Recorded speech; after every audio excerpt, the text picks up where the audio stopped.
We asked members of our community to teach us how to cook a dish meaningful to our faith. This is Noor's Tom Yam soup. Noor, a small lady in her 40s, wears a pale pink headscarf and red-rimmed glasses with a navy shalwar kameez patterned with white birds. She's helped in the kitchen by her daughter and her husband. Her daughter, in her early 20s, wears a white sweatshirt and black jeans with a black headscarf.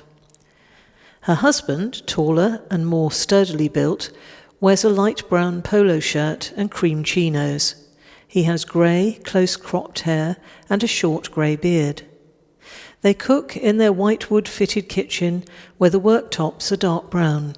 Bunches of sunflowers glow on a shelf and on one of the worktops, and the kitchen table is used both for preparing food and serving it.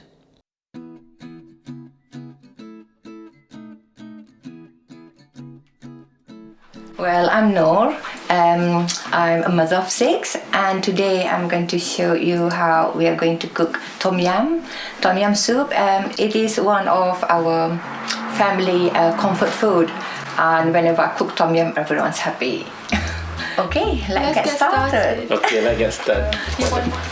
My husband's peeling the garlic for me, and Alian doing the onion.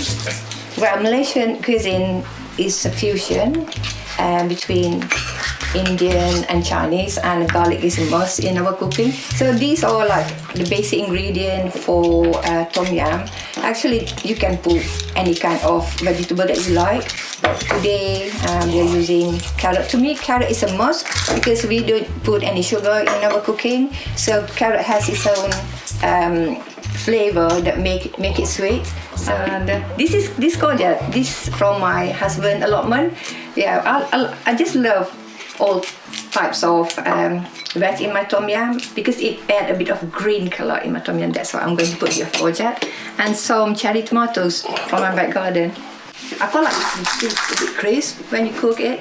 So if it is too small, it becomes soggy. Yeah, you plant this one. Before? Me and Abba, I made a YouTube video of me and Abba growing these onions at the allotment. Is it from very, very tiny? Yeah, very tiny, small, they become big like this. So, in the kitchen, I say they're a duo. They're a power duo. They always work together. That's nervous laughter. First of all is the cooking oil. I use vegetable cooking oil. We're going to add a bit about like 2 tablespoon. This is my new pot, so I'm going to do it really gently. So you can hear it sizzling. Yeah, that's when all the flavor, the garlic flavor comes out. And I think next I'm going to do is I'm going to put all of these oyster mushroom. I found that the oyster mushroom and even button mushroom and artichoke, it replaced meat flavor very, very nicely. And since then I'm using mushroom. And again, I think for tom yam, because it's a very runny soup, this oyster mushroom, it becomes soggy. It sort of gives it a bit of thickness to the soup. Yeah, the next lot I'm going to add a bit of chopped tomatoes. This is halal, one whole skin of chicken I bought from halal butchers. I asked the butchers to cut clean and cut it for me in very small pieces. And here I'm going to add a few green chili, and I'm going to add all into the pot. I think we're going to cook the chicken for about 10 minutes to make it really brown color. Thoroughly cooked. The thing is with Malaysian food, it needs a balance between sour, sweetness, saltiness, and spiciness. Those 4 you got to balance. Yeah, and that's again depends on the ingredient that you add in and the paste. So yeah, that's about why. I think food that always linked with your culture. And if you look at photo of our community gathering, they're always food. This is tom yam paste. Any brand that says tom yam, that should be okay. So long you marinate it with lemongrass and kaffir leaf. Just going to add it in.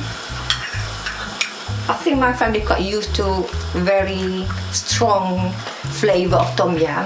I'm going to add a bit of tom yum cube, which I get from Malaysia. So yeah. And add a bit more, more tomatoes. All tomatoes. And this is the easy part. You just throw in all kind of veg that you like.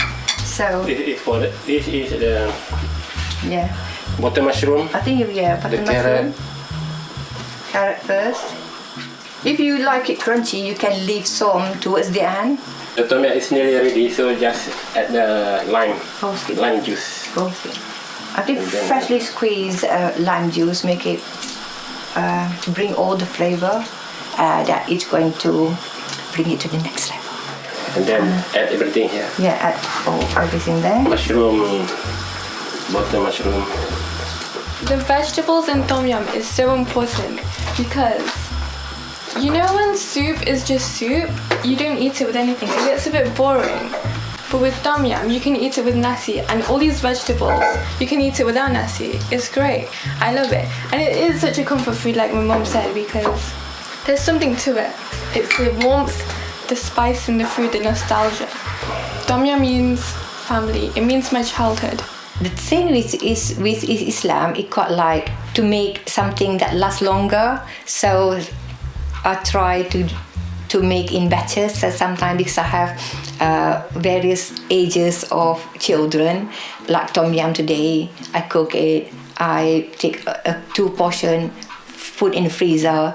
So when they feel just in the middle of the night, they feel like we want some comfort food, they just reheat, add a bit of water and whatever veg they like. Yes, usually they don't any veg. They just like the soup itself. Very nice. Yeah, food is ready now. Tom yum is ready now. We can off the fire. Oh, look how good that looks. You can see all of the vegetables, the mushroom, the onions, the tomatoes.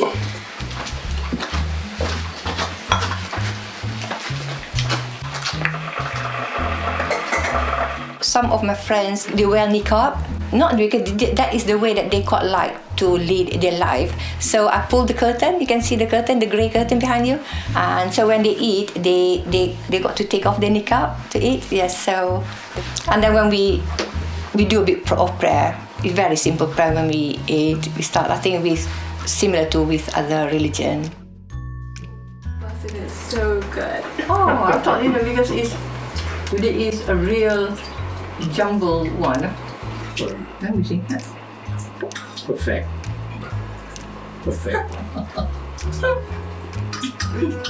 So you know how to make tom yum now? Yeah. My secret recipe. Okay? Don't tell anyone.